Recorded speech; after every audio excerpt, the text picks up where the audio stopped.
Señor, te damos gracias por esta oportunidad de escucharte, de convivir. Señor, pedimos que tú nos ayudes con todos los problemas de este tiempo, los apagones, las enfermedades, las familias que están sufriendo económicamente y también en sus relaciones. Oh Señor, sabemos que podemos contar con tu amor, que no podemos orar por nadie a quien tú no ames, que tú amas a todos mucho más que nosotros. Entonces, con nuestras oraciones nos unimos a tu deseo de bendecir a todos en nuestro alrededor y hasta lo último de la tierra. Háblanos hoy por hechos y que nosotros pues escuchemos con el compromiso de obedecerte cuando nos indiques lo que quieras que hagamos. En el nombre de Cristo. Amén.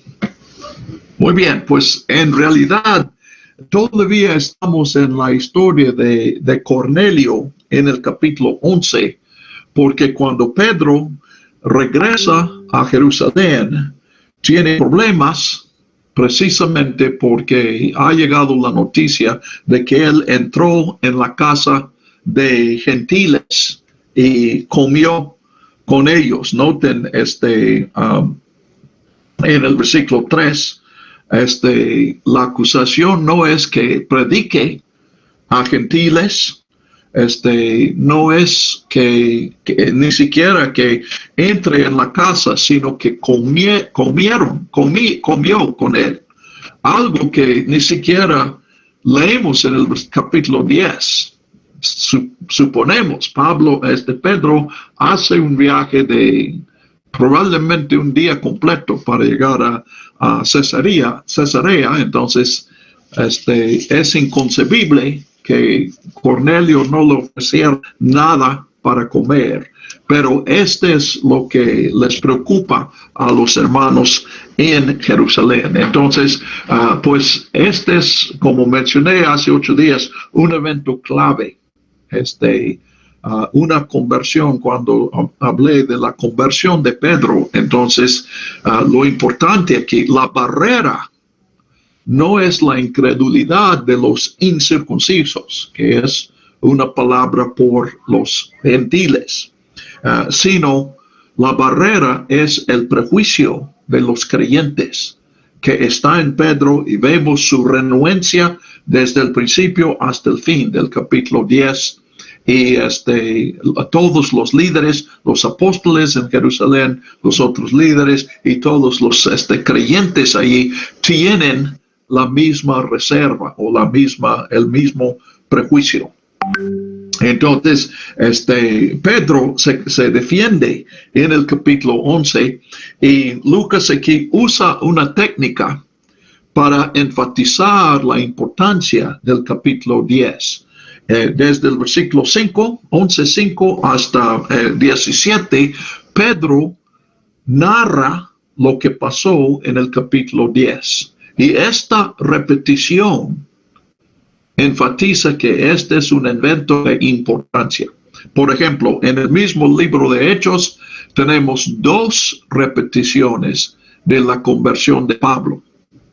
En el capítulo 9 Pablo se convierte y Lucas nos narra, pero luego en palabras de Pablo en los capítulos 21 y 26 creo, Pablo narra su conversión y leemos 3 veces.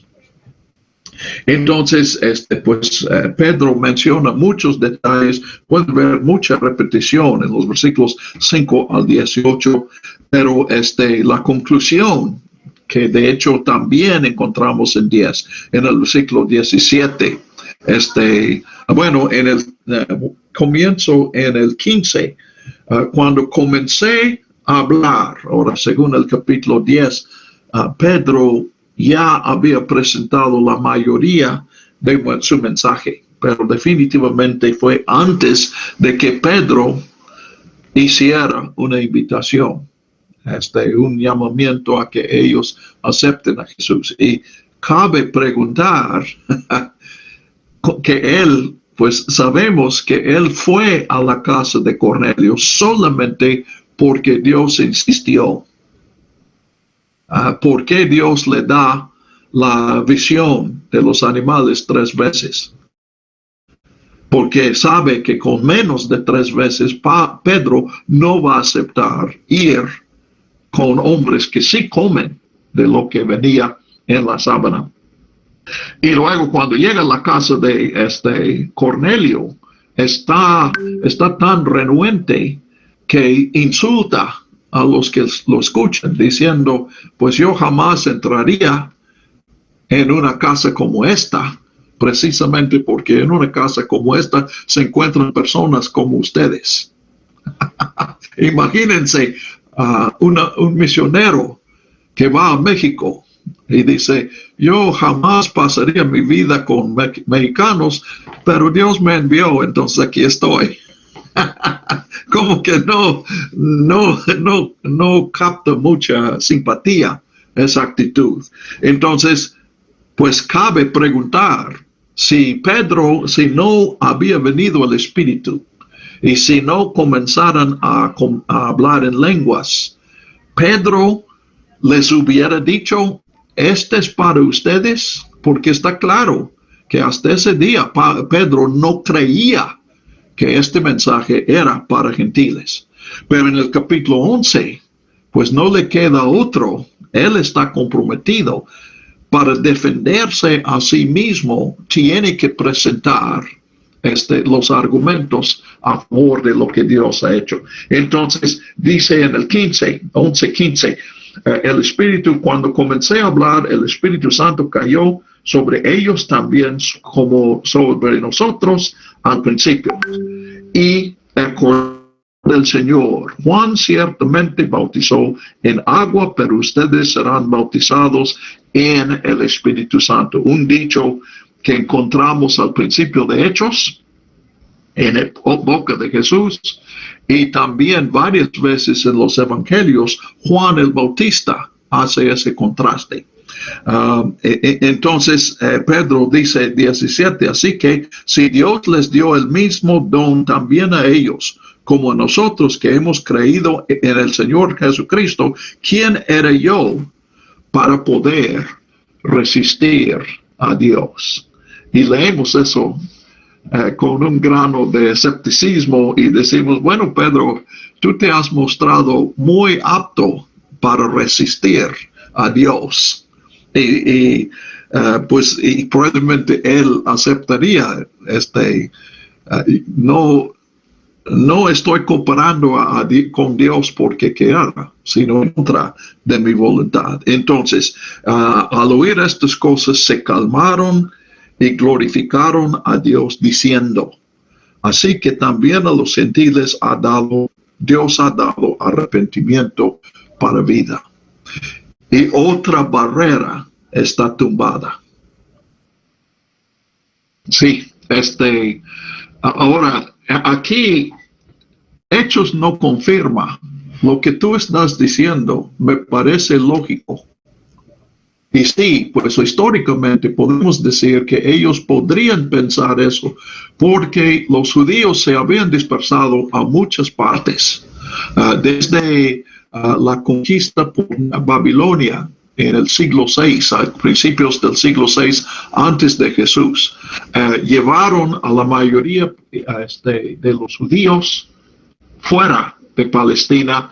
Un siglo y medio antes había caído el reino del norte y desapareció, pero lo mismo, la gente fue llevado a otro lado. Probablemente de esta primera, en 722, cuando cae la nación que se llamaba Israel, probablemente la mayoría de esas personas perdieron su identificación como israelitas.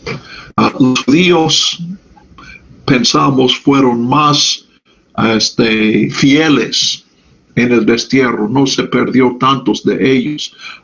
Obviamente, cualquiera podría dejar de identificarse como judío, pero es posible entonces que cuando escuchan a Jesús decir hasta el fin de la tierra, ellos entienden a la dispersión de los judíos en toda la tierra. Igual que uno podría salir de México, que tiene pues Dios le ha llamado a Estados Unidos. Entonces uno podría ir a Estados Unidos para proclamar a Cristo, pero sería muy natural que busca a mexicanos. Y hay una diáspora de mexicanos en todas partes de Estados Unidos. Entonces puedes predicar a Cristo toda tu vida, viajar toda la vida y nunca hablar con un blanco que hable inglés. Entonces, sí, probablemente aquí, pues, podemos ver que no entendieron a 1:8 como nosotros entendemos y como nosotros pensamos que Jesús interpretaba sus propias palabras. Entonces, Pedro, sí, en contra de su voluntad, acepta. En contra de su voluntad presenta estos argumentos y otra vez en el versículo 17, cuando dice, ¿quién era yo para poder resistir a Dios? Yo creo que podemos concluir que no es simplemente retórico, que hago lo que quiero y luego echo la culpa a Dios. No, Pedro está diciendo que fue en contra de su voluntad que él fuera un embajador de Dios a gentiles. Pero la iglesia acepta y glorifican a Dios. Pues sí, fue Dios, no fue ningún hombre aquí quien logró eso. Y enseguida, en el versículo 19, regresamos al principio del capítulo 8. Entonces aquí podemos ver, tendemos a pensar, tal vez, yo no sé si otras generaciones han tenido esta tendencia, pero por el estudio de la historia, como surgió en el siglo XIX y llegó a un auge en el siglo XX, nuestro ideal de historia es que un libro de historia es un libro cronológico. Entonces tenemos esta idea de que los evangelios y el libro de Hechos son cronológicos, pero cuando estamos atentos, cuando estamos picudos, vemos que, por ejemplo, en el 11:19, estamos volviendo a 8, 1, 2 y 3, cuando dice que huyeron de Jerusalén, pero a donde quiera que fueran, predicaban la palabra de Dios. Entonces, Jerry, si nos puedes dar el mapa. Ok. Si encuentran el mapa allí, ahora este mapa cubre más, pero si miren el mar, que es el mar Mediterráneo aquí, que cubre gran parte de este mapa. Y al occidente del mapa, abajo, encuentras a Jerusalén. Jerusalén, Cesarea, creo que Ptolemaida, pues eso no es importante, pero pueden identificar Jerusalén, donde surgió el Evangelio, donde Pedro se quedaba mucho tiempo, luego Cesarea, y vimos en el capítulo 9 que él llega a Cesarea, y ahora, al final del capítulo 11, tenemos a Antioquía, que está en el norte, donde el mar Mediterráneo tiene como una esquina en el noreste, y a un lado de eso está Antioquía en Siria. Está muy pequeño el mapa, pero Este,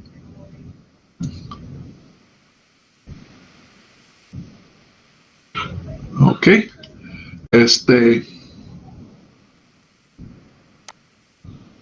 Muy bien. Entonces, pues dice aquí que los que habían esparcidos a causa de la tribulación que sobrevino en tiempos de Esteban, lo que leemos en el capítulo 7 y comenzando en 8, fueron hasta Fenicia. Fenicia es donde al norte de Cesarea, Tiro y Sidonio en ese lugar. Fueron a Chipre. Chipre es la isla.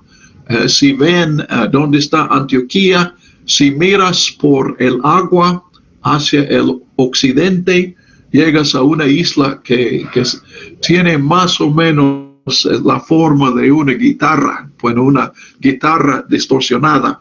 Ese es Chipre, y luego Antioquía, que está en la tierra allí en Siria, sin comunicar la palabra a nadie excepto a los judíos. Entonces,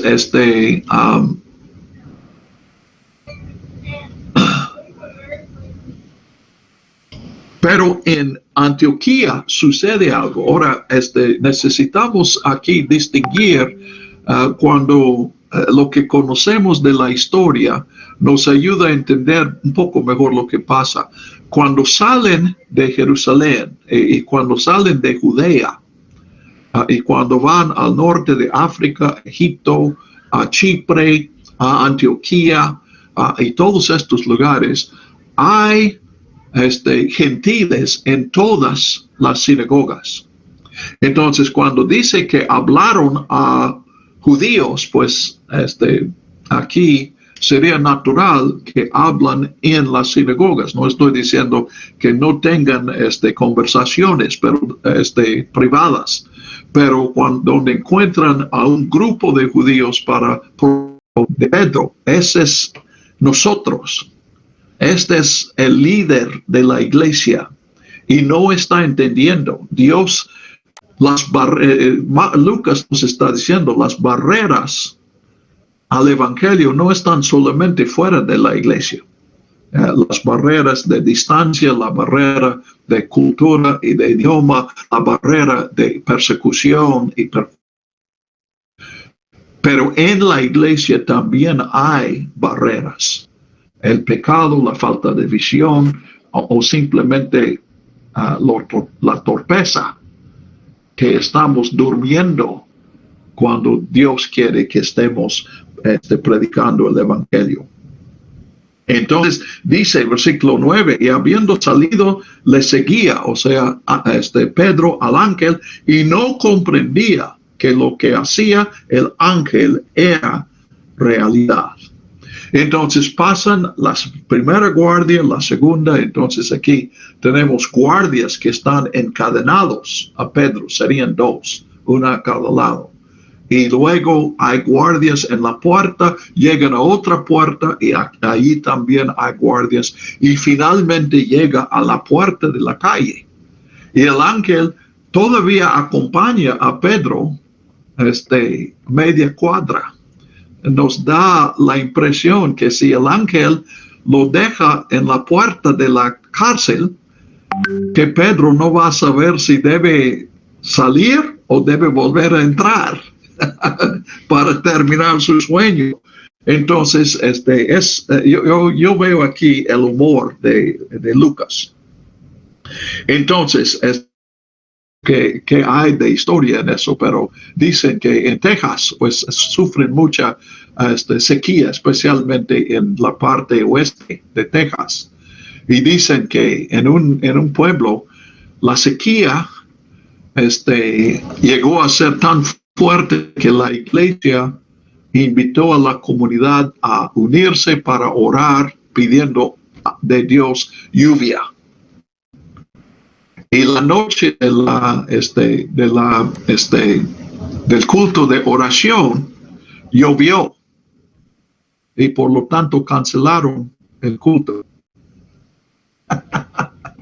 Bueno, aquí algo semejante. Están orando que Dios rescate a Pedro, pero cuando Dios les manda a Pedro para decir que lo rescató, ellos quieren seguir orando en lugar de agradecer a Dios que ha contestado su oración. No pueden creerlo.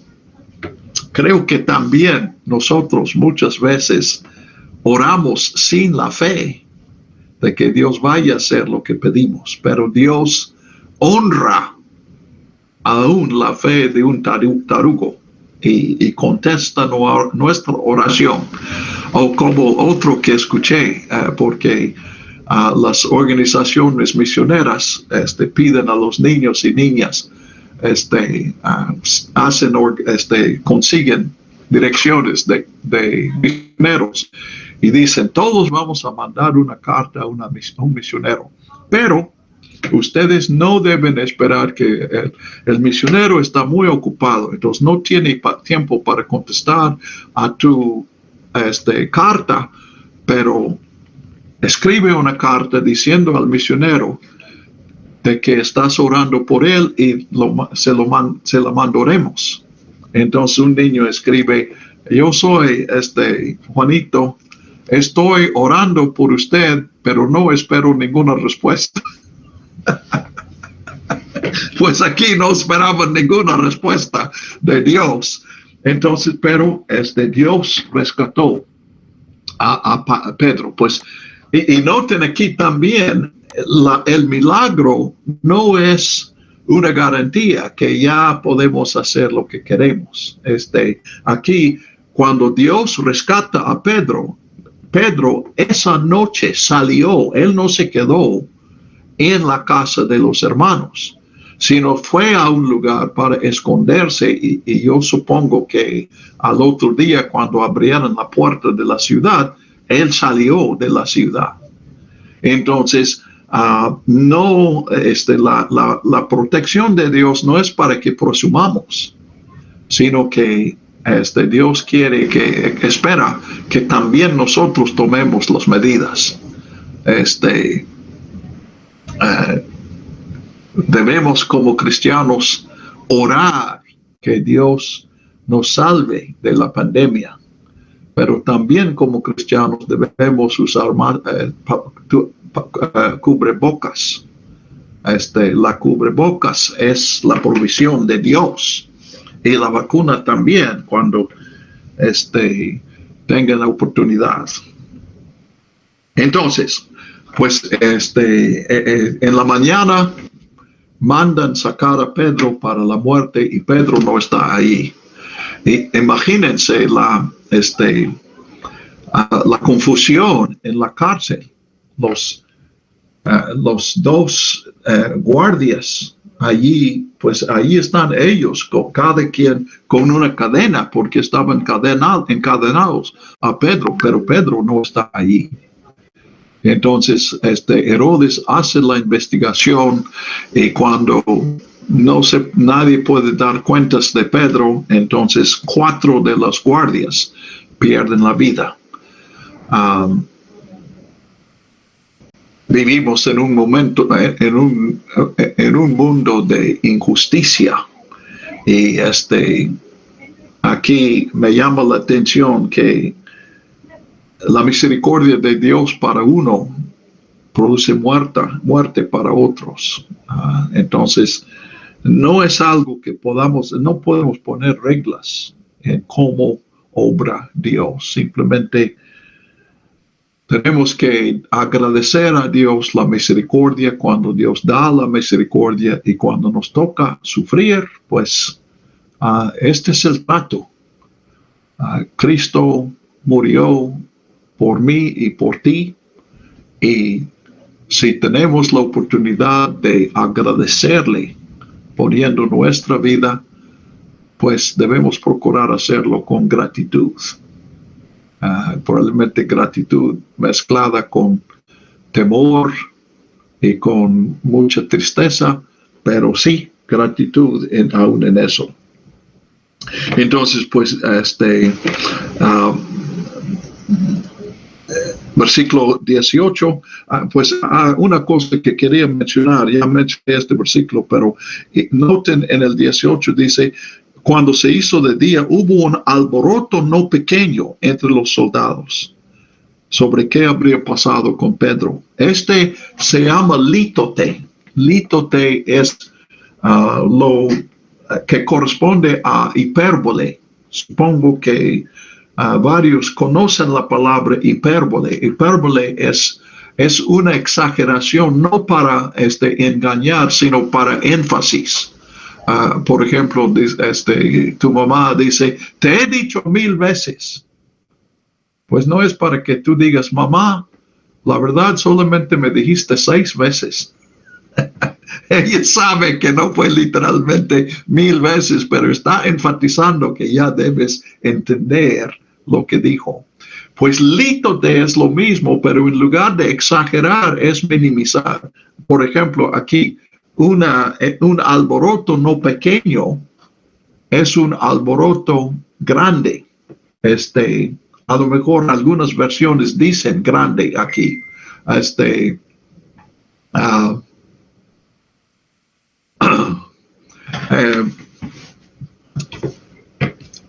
Y esto, pues yo iba a decir, en las traducciones yo nunca he encontrado, bueno, no he investigado, pero en mi experiencia nunca he encontrado una versión que preserve todas las lítotes de Lucas. Ponen algunas, pero por ejemplo, en Éfeso vamos a leer que Pedro hizo muchos milagros y es uno de mis favoritos lítotes, pero traducen algunas versiones grandes, pero no son agrícolas. Entonces, pues hubo un pleito entre Tiro y Sidón y Herodes, que controlaba, él era gobernador de este territorio al oriente de Tiro y Sidón. Entonces, pues en el versículo 20, ellos vienen con una mordida para Blasto, un oficial de Herodes, y necesitan hacer las paces con Herodes para que tengan comida, para que puedan seguir, para que no mueran las ciudades de hambre. Entonces, Blasto hace una cita y convence a Herodes que hablarles.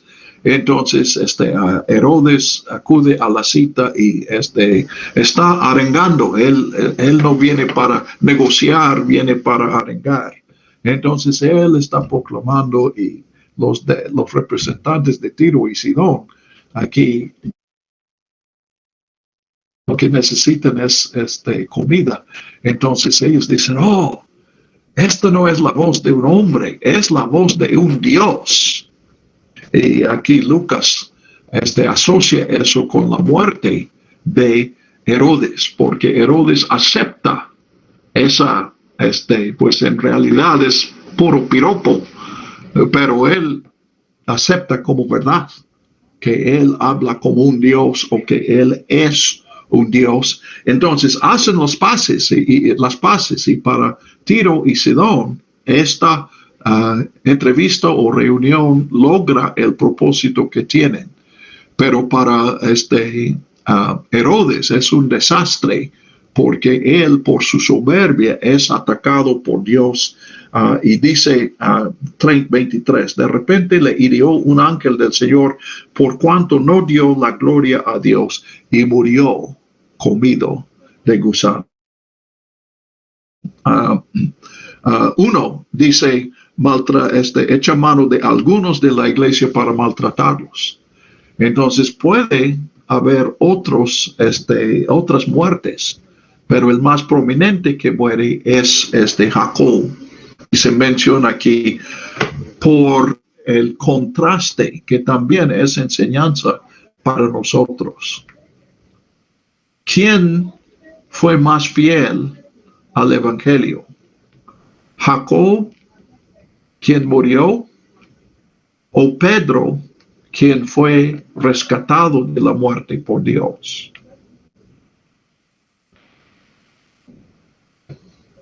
Los dos. Los dos. Así es. Esta es la lección. Esto no es algo que nosotros podamos, o sea, no nos da a elegir. No podemos decir, bueno, yo voy a tener la fe para salvar la vida, no la fe para... Es el fin de la vigilia. Es el fin de esta demanda de fidelidad a Cristo. Ya hemos dado el precio último. Y el que es perdonado, como Pedro, que nosotros decimos, Dios mostró su misericordia a Pedro, pero permitió que a Jacobo muriera. Tal vez sea al revés, porque sabemos a dónde fue Jacobo, pero Pedro todavía tiene que ser fiel y la tradición es que finalmente él tendrá el mismo fin, la muerte. Entonces, pues hay sufrimiento, pero versículo 25, 24, la palabra de Dios crecía y se multiplicaba. Entonces, ya dejando por un lado a los testigos y pensando en Herodes. Herodes decide usar violencia para acabar con el mensaje, con la iglesia, es lo que él está pensando. Pero nosotros entendemos la iglesia como el testigo del mensaje. Entonces el resultado es que la palabra de Dios crecía y multiplicaba. Y quien murió fue Herodes. Porque entendemos que Jacobo no llegó a su fin. Sí, tenemos que decir que Jacobo murió, pero Jacobo no dejó de vivir. Entonces, pues me encanta estos versículos 23 y 24. La muerte del perseguidor y la continuación de la palabra de Dios, el mensaje, el evangelio. Podemos comparar en el capítulo 9 la conversión de Pablo. Entonces el viaje que comenzó con la intención de acabar con los testigos, la iglesia en Damasco, terminó con una gran multiplicación del evangelio en Damasco por la misma boca de quien venía a Damasco para arrasar con la iglesia. Entonces, en el 25, Bernabé y Saulo volvieron de Jerusalén una vez cumplido su encargo, tomando también consigo a Juan, que tenía por sobrenombre Marcos. Entonces, pues aquí Marcos que encontramos, la tradición de la iglesia es que sí es el autor del evangelio que conocemos como evangelio de Marcos. Pero aquí este joven, pues Marcos seguramente estaba en esta reunión porque era en la casa de su mamá. Cuando vieron a Pedro, una respuesta de Dios palpable a su oración por la vida de Pedro.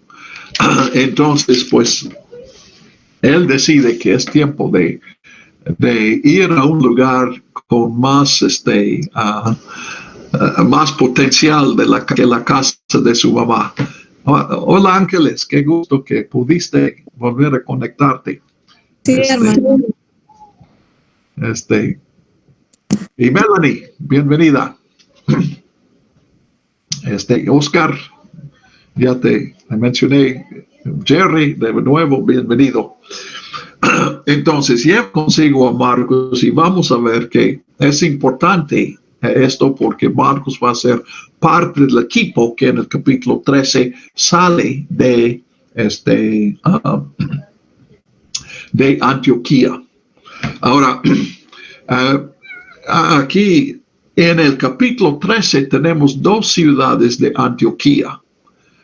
En el mapa, si consultan otra vez el mapa que les mandé, otra vez, si le das clic o tal vez dos clics, sí pueden ver un poco más grande el mapa. Y lo que vamos a ver es, miren, lo rojo. En el extremo occidente de esa línea roja o flecha roja está Antioquía, y luego en el otro extremo Antioquía de Pisidia, en el medio de Asia Menor. Los dos se llaman Antioquía.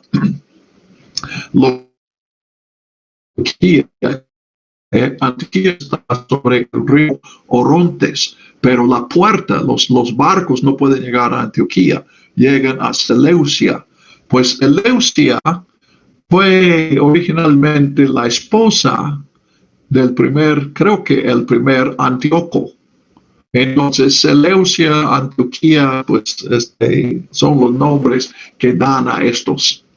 Entonces, lo menciono en este momento porque no se confunden. En Hechos tenemos dos ciudades que se llaman Antioquía. También hubo varias ciudades que se llaman Alejandría, por Alejandro Magno. Cesarea, pues hay otras ciudades que se nombraban por César también. Bien, entonces regresamos con Pablo y Bernabé y Saulo a Antioquía y simplemente vamos al otro capítulo. No sabemos si estuvieron en Antioquía unos días o fueron meses o tal vez un año o dos. Pero después de este viaje a Jerusalén, y podemos ver la confianza aquí, no podía llevar un cheque, tenían que llevar valores, o sea, probablemente metales, oro o plata a Jerusalén. Entonces la iglesia tiene mucha confianza en Saulo y Bernabé, mandándolos a Jerusalén como representantes y también encargándoles la custodia de este dinero que mandan a Jerusalén. Entonces, pues Pablo dice en el 13 que hubo un grupo de profetas y maestros. Entonces, parece que estos son los líderes o algunos de los líderes de la iglesia en Antioquía. Y Lucas nos da los nombres aquí. Noten en la lista, en el 13:1, que Bernabé es el primero en la lista y Saulo es el último. Y yo creo que Lucas nos está indicando así se veía en la iglesia de Antioquía. En esta iglesia, el líder de los líderes era Bernabé y el último de los líderes era Saulo. Hola Uriel, bienvenido. Y dice, ellos estaban ministrando al Señor y ayunando. Entonces, me da la impresión de un periodo de buscar al Señor, de orar por la obra. Probablemente es un momento de no simplemente de orar y pedir la bendición de Dios, sino de escuchar a Dios y entender su voluntad para su iglesia. Y simplemente el Espíritu les dice en 13:2, el Espíritu Santo dijo: apártenme a Bernabé y a Saulo para la obra a la que los he llamado. Entonces, tenemos que suponer que alguien en la reunión entendía cuál fue esta obra. Pero son obedientes aquí. Y sí, yo estoy tratando de imaginarme esa iglesia en Antioquía, lo que es nuestra tradición en la ordenación. de reconocer. Dios ha llamado a esta persona a un ministerio específico y pedimos la bendición de Dios sobre su misión, que puede ser en la iglesia o puede ser saliendo de la iglesia. En los dos casos, reconociendo que los ministerios necesitan la bendición de Dios. No podemos realizar la obra de Dios en nuestras capacidades humanas. Tiene que haber un poder que solamente Dios puede dar. Sí, César.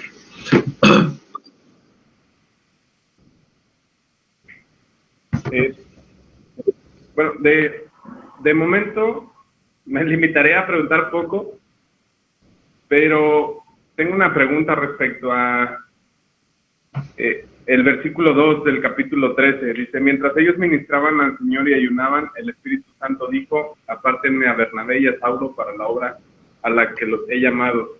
Mi pregunta es, específicamente, ¿toda la iglesia de Antioquía entendió esto, que tenían que apartar a Saulo y a Bernabé?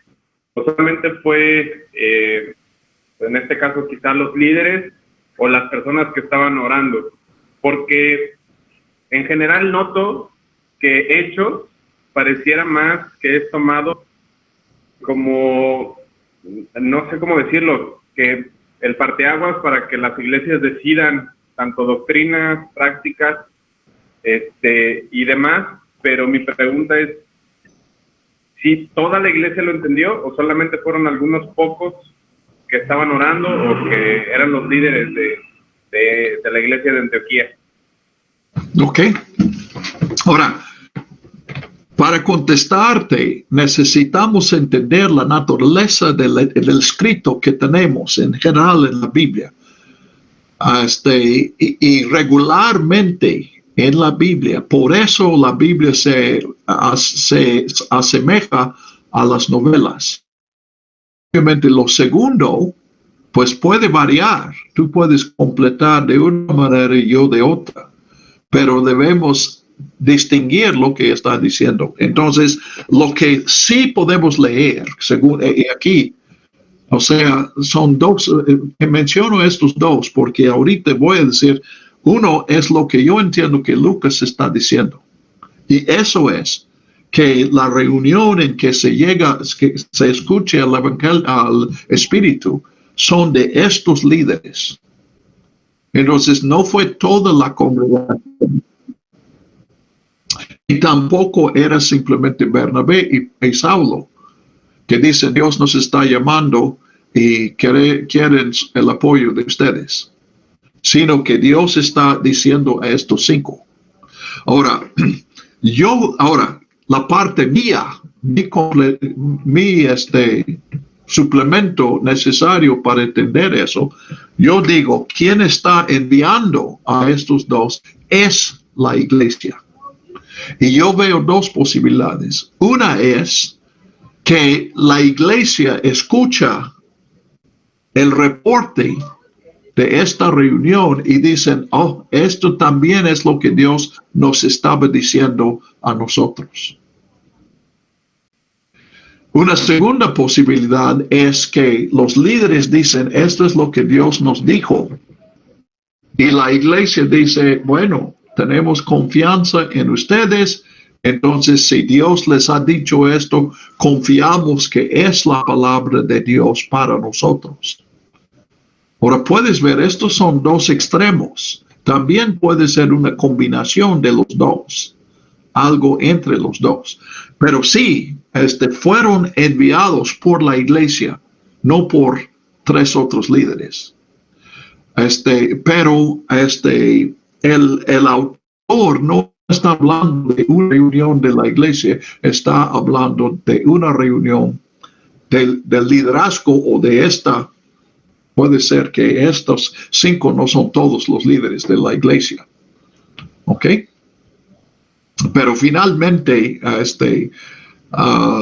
no me parece que quepa aquí concluir que Dios solamente habla a los líderes.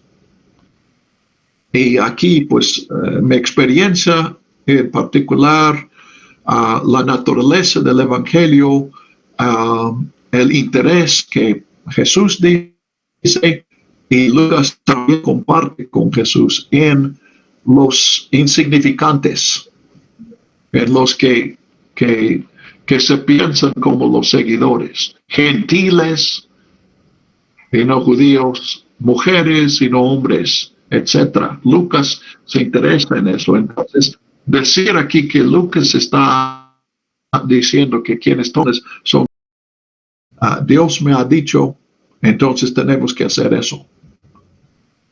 Es la iglesia que decide si Dios te ha dicho o si esto no es de Dios.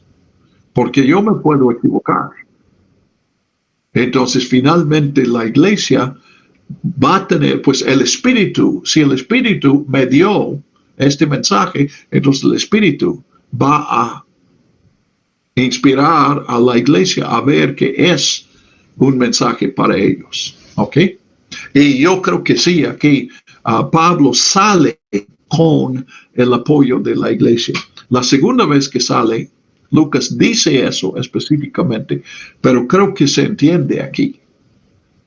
Yo completo que estos 5 que están ayunando informan a la iglesia lo que han escuchado de Dios, y la iglesia percibe que es palabra de Dios.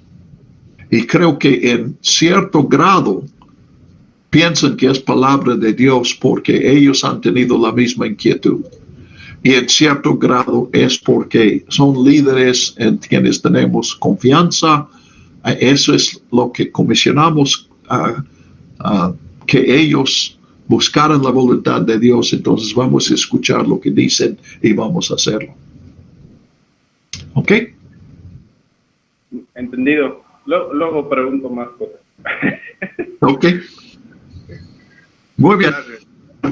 Entonces, pues salen a Chipre, pues ya volvemos al mapa y pueden ver allí a Chipre. Ya mencioné a Chipre, pues Lucas ya mencionó a Chipre en el capítulo 11. Entonces salen para Chipre. Ahora, probablemente, es muy probable que comiencen en Chipre porque Bernabé es de Chipre. Entonces Bernabé conoce a Chipre.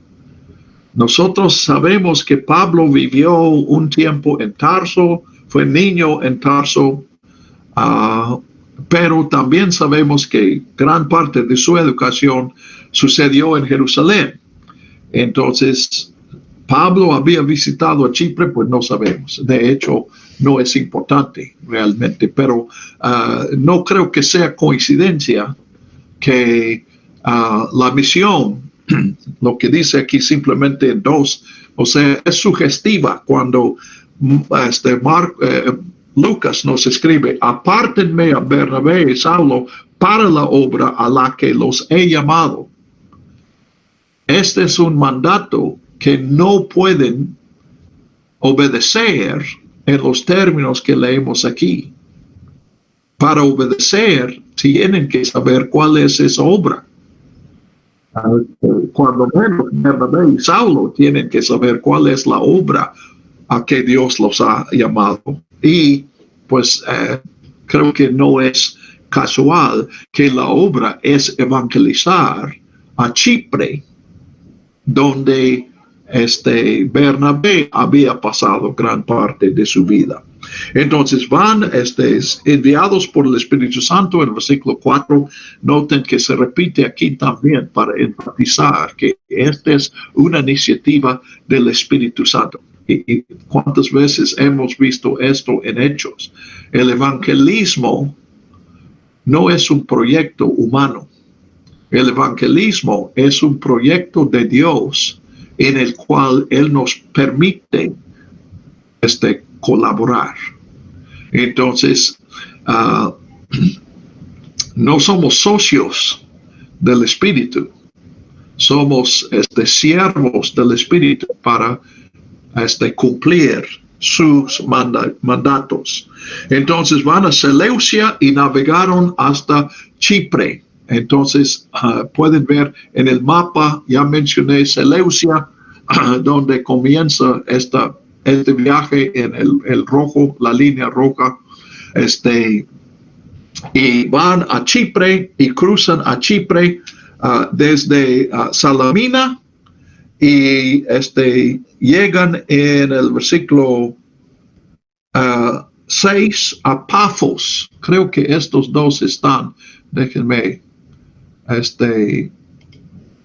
consultar el mapa. Sí, precisamente son las dos ciudades que se mencionan en la guitarra. Acuérdense que Chipre es la isla que parece guitarra, con mucha imaginación, parece guitarra, o puede ser también un tipo de botella. Es lógico aquí que ellos desde Seleucia encuentran un barco que llega hasta Salamina. Es lógico, son los puntos más cercas. Y cruzan la isla y terminan en Pafos, que está en el otro extremo. Pafos es la capital de Chipre, pues ahí el gobernador romano tiene su palacio. Entonces, y noten versículo 5, después de llegar a Salamina, anunciaban la palabra de Dios en las sinagogas de los judíos. Entonces, aquí, todavía no es la misión de Pablo. Parece, por lo que Lucas no dice aquí, que no forman a ninguna iglesia. Simplemente están haciendo lo que Pablo había hecho en Damasco y luego en Jerusalén, de ir a las sinagogas judías que ya existen y proclamar allí que el Mesías esperado por los judíos ha llegado y es Jesús. ¿Ok? Ahora, entonces en Pafos suceden dos eventos que están relacionados. Primero, el encuentro con Elimas, que es un falso profeta judío, que también se llama Bar Jesús. Bar Jesús en 6, Elimas en el versículo 8. Y creo que Elimas quiere decir el grande o algo por el estilo. Y también dice que él es un mago. Entonces parece que él pretendía tener ciertos poderes espirituales para afectar a personas. Pero lo importante es que él se opone a Pablo. Pero Elimas aquí, pues como mago, probablemente fue un asesor del gobernador, que también por casualidad tiene el nombre de Sergio Paulo. Los romanos solían tener dos nombres. Estos son nombres, ninguno es apellido. Entonces, y se dice, Lucas dice que Sergio Paulo fue un hombre prudente. Entonces aquí pues Sergio Paulo no está escuchando a Saulo y Bernabé en la sinagoga. Él no es judío y casi seguramente no es simpatizante. Podría ser otro Cornelio que tenía simpatía con los judíos, pero no es muy probable eso. Pero, y Lucas no nos da detalles, pero de alguna manera Sergio Paulo se entera de la misión y la presencia de Bernabé y Saulo y los invita a una entrevista con él. Pero Elimas, que es judío y es un asesor de Sergio Paulo, probablemente está presente en la entrevista. Entonces comienza a contradecir lo que Saulo está diciendo. Noten otra vez, Bernabé no está organizando la misión según la prominencia en Antíoco. O sea, los hermanos de la iglesia están mandando a Bernabé a la misión y a Saulo como ayudante. Pero Bernabé reconoce los dones de Saulo. Entonces deja que él sea el que hable. Y probablemente lo mismo pasó en las sinagogas. Lo menciono porque eso es un don muy raro y un don que yo no tengo. Me es muy difícil concebir en una reunión que Dios llamó a otro para llevar la palabra y no a mí. Pero Bernabé tenía esa capacidad y pues Dios ha puesto a algunas personas como Bernabé en mi vida que han facilitado mi ministerio. Y algunos de ellos también eran líderes, otros eran personas que no llamaban mucho la atención, pero han facilitado el ministerio de otros. Y Dios sí me ha dado el deseo de ser un Bernabé. Y haría la misma oración para cada uno de ustedes. Que Dios te dé la conciencia de tus dones. ¿Qué capacidades te ha dado Dios? ¿Qué ministerio te está encargando? Pero también que tengan el discernimiento espiritual para encontrar los dones en otros. Y yo creo que Bernabé a veces veía potencial en las personas que esas personas mismas no habían visto. Y ahora nosotros entendemos las contribuciones de Pablo a formación de iglesias, a nuestra teología, a el gran teólogo, el primer gran teólogo de las iglesias cristianas fue Pablo. Pero aquí en Hechos nos damos cuenta que Dios usó a Bernabé y podemos concluir, Pablo nunca hubiera llegado a ser Pablo, la figura famosa que conocemos, sin Bernabé. Entonces, pues aquí es Saulo que está hablando y Saulo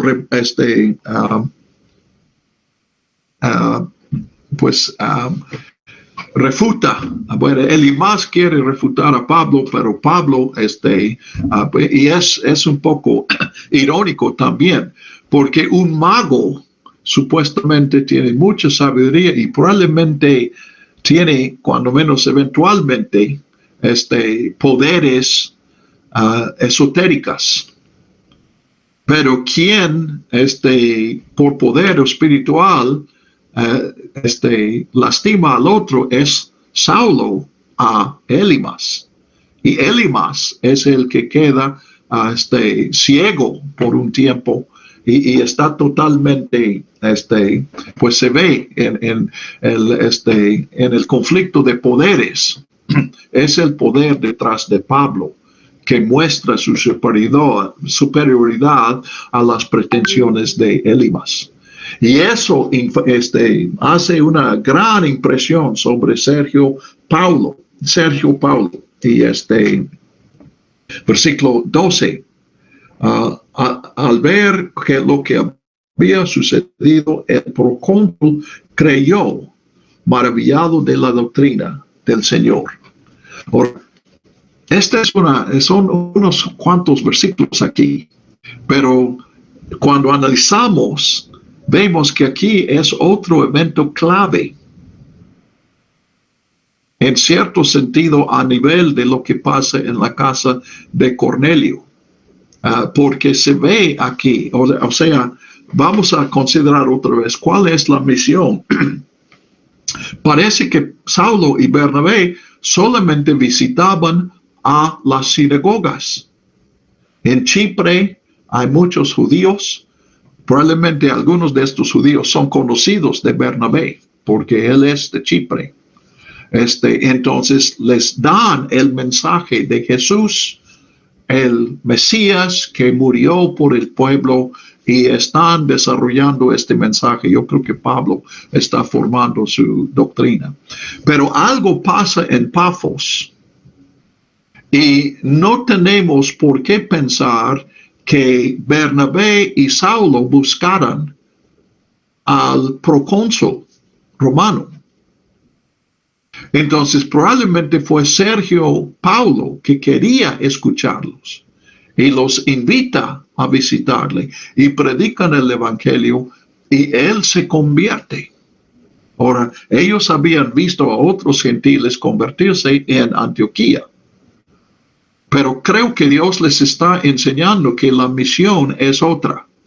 Ahora, unas preguntas que no podemos contestar, pero surgen, es cuando llegaron a Pafos, miren el mapa, la geografía sugiere que al llegar a Pafos, Saulo y Bernabé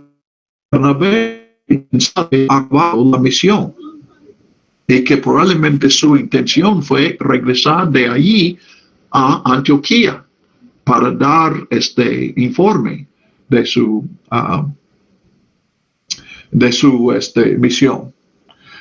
Pero ahora, con la conversión de Sergio Paulo, ellos entienden que Dios les está mandando más allá, otra barrera aquí geográfica que se tumba. Entonces, en lugar de regresar a Antioquía, pueden ver que viajan hacia el norte, y entran en Asia Menor, en pues versículo 13, habiendo zarpado de Pafos, arribaron a Perge de Panfilia. Entonces, van de Perge, déjenme ver aquí en el mapa,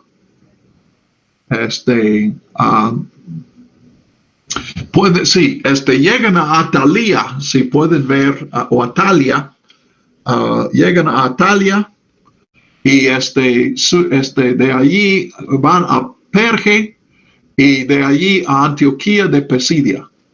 ¿Ok? Entonces de Antioquía a Antioquía. Comienzan en Antioquía de Siria y terminan aquí, bueno, no han terminado, pero llegan a Antioquía de Pisidia. Ahora, pues notamos que no menciona ninguna misión en Perge. Entonces, hay especulación sobre eso. Pablo escribe una carta a las Gálatas. Ustedes conocen Gálatas en el Nuevo Testamento. Y pues Galacia está al norte de Antioquía de Pisidia, la ciudad que se menciona aquí. Pero la provincia romana de Galacia, o sea, Roma dio el nombre de Galacia a un área más grande que simplemente el área de los Gálatas. Y Antioquía, Iconio,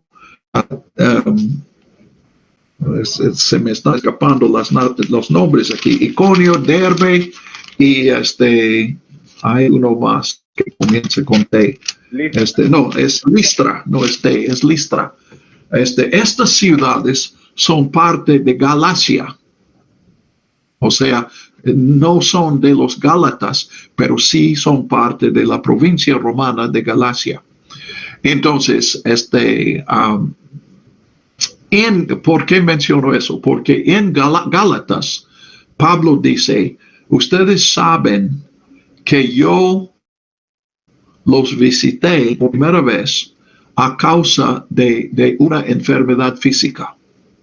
Y él dice, yo doy fe a ustedes, en el mismo contexto, él dice, de que ustedes hubieran sacado sus propios ojos para dármelos a mí.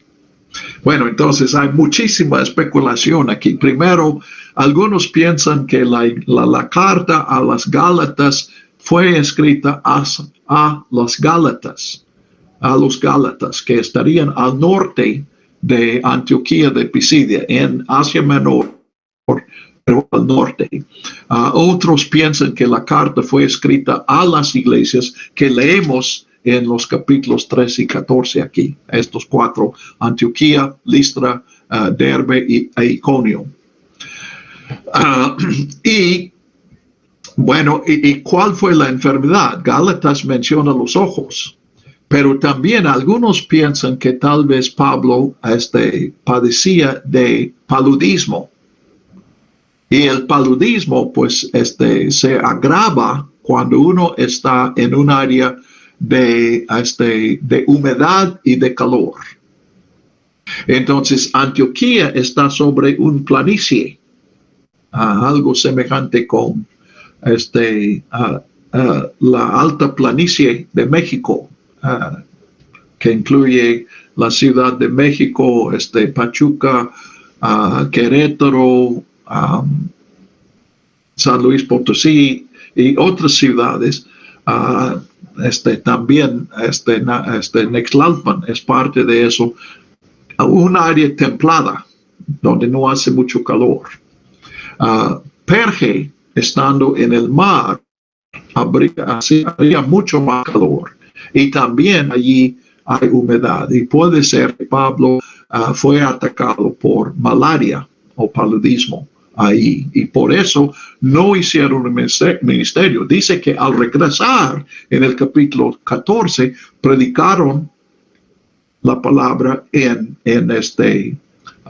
Perge, pero aquí no menciona, bueno, simplemente dice que arribaron a Perge y subieron a versículo 14. Pasando de Perge, llegaron a Antioquía de Pisidia.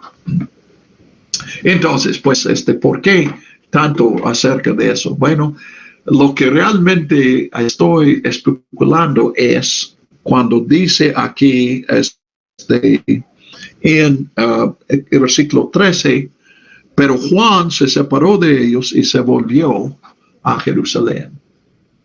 Entonces, pues Lucas no nos dice por qué, y no podemos saber por qué, pero hay varias posibilidades. Marcos es pariente de Bernabé, un sobrino. No, pero creo que es mejor primo. La palabra se entiende mejor hoy. Algunas versiones dicen sobrino, pero hoy piensan que es primo. ¿Dónde está eso? Tal vez es más adelante, no me acuerdo, pero Hechos sí menciona la relación con Bernabé. Lo voy a buscar aquí, pero no me acuerdo exactamente dónde está. Entonces, pues lo más probable, porque lo que tenemos en el versículo 13, noten que aquí, habiendo zarpado de Pafos, Pablo y sus compañeros arribaron a Perge. Y quienes salieron de Antioquía en el versículo 2 y luego en el versículo, bueno, es simplemente ahí, es Bernabé y Saulo. Entonces Bernabé es el líder en el versículo 2, cuando salen. Pero cuando llegan a Asia Menor, es Pablo y Bernabé, los compañeros de Saulo. Bueno, y también Pablo cambia su nombre. Aquí está el cambio del nombre. Entonces, primero, ¿qué de Juan Marcos? Unos especulan, pues hay tres posibilidades que se manejan.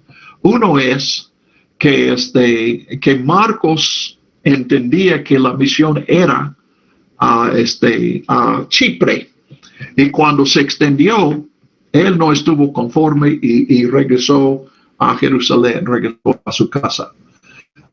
No me convence mucho eso. Marcos es un joven, entonces yo creo que le caería bien la aventura de una extensión de este viaje, especialmente después de ver los resultados del Espíritu Santo.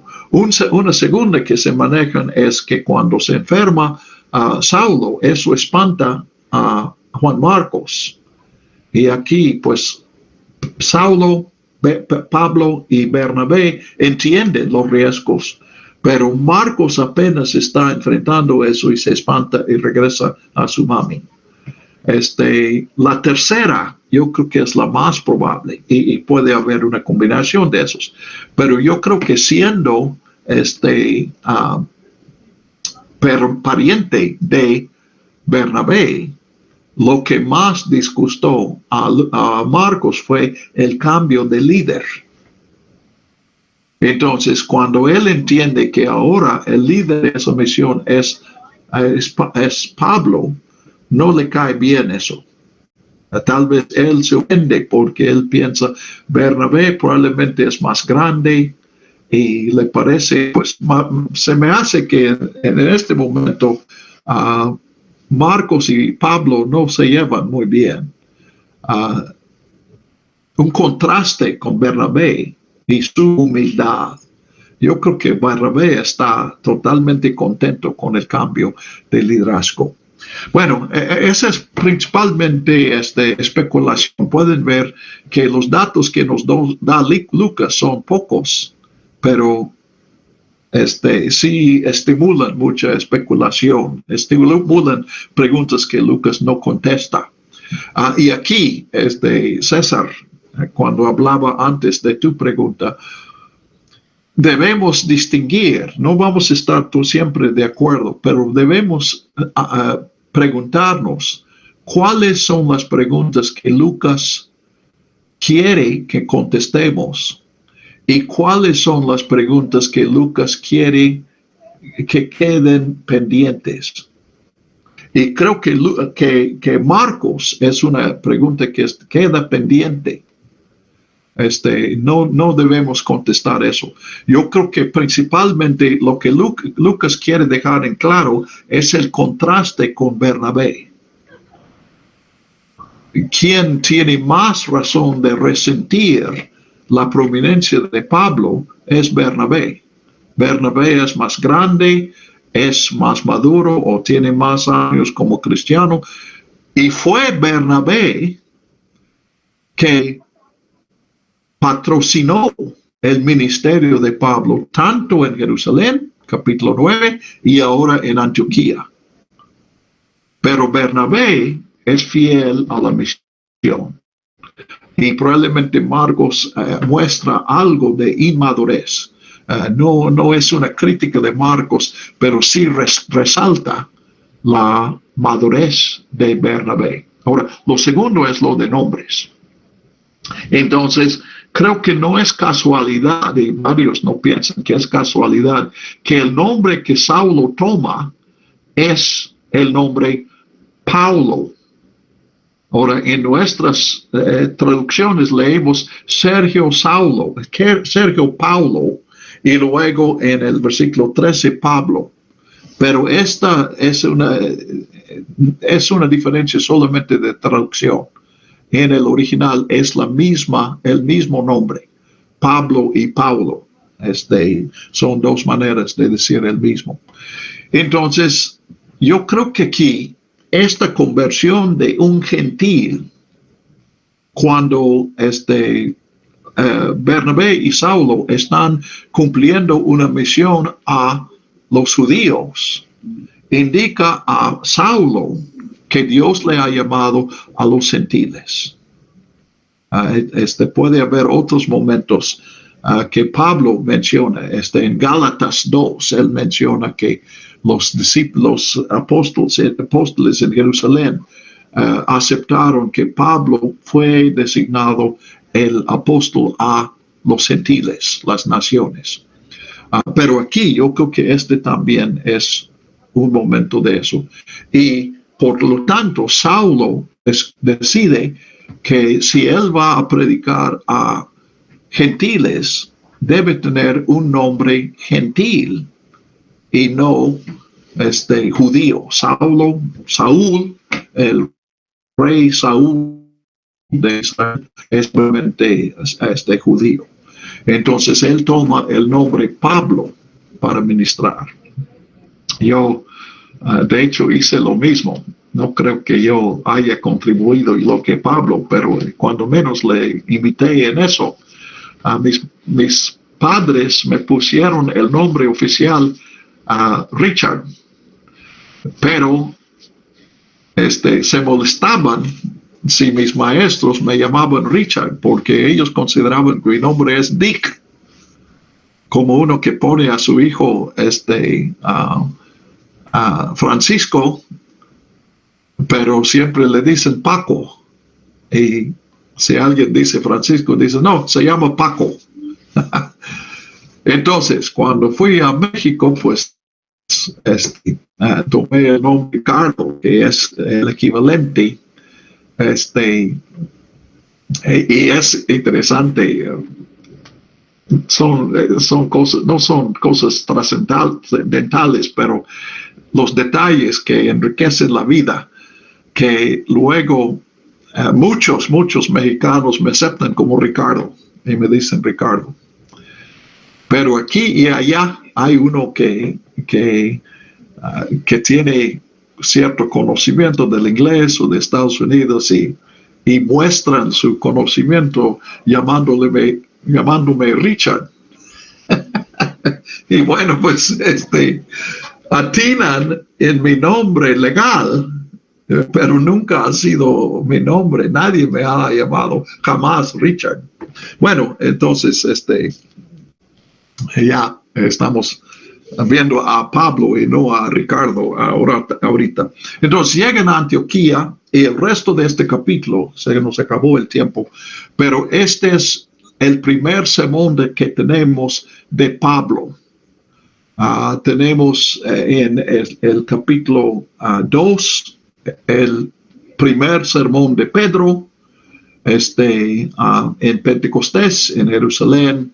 Luego el primer sermón en el capítulo 7 de Esteban, que resulta ser su último sermón. De hecho, nosotros entendemos que este es su último, que él había predicado mucho, pero este es su último sermón. Y aquí, pues Pablo también ha predicado en sinagogas, en otros lugares, pero aquí Lucas presenta a Pablo como predicador, igual que hizo con Pedro y con Esteban.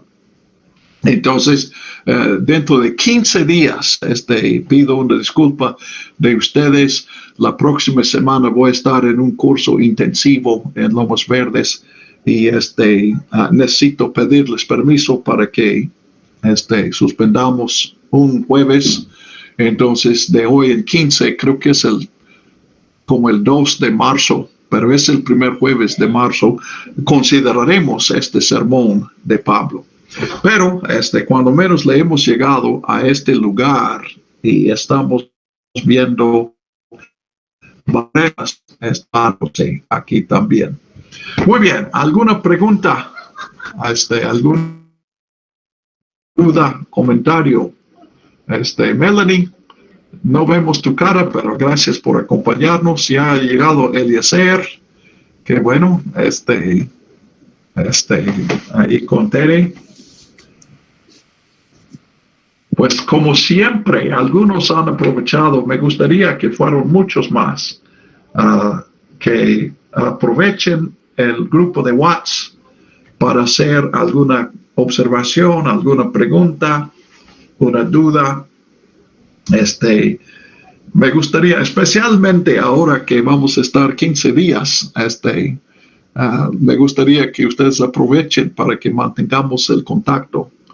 Y estaré pensando en ustedes aun cuando no nos reunimos. Jerry.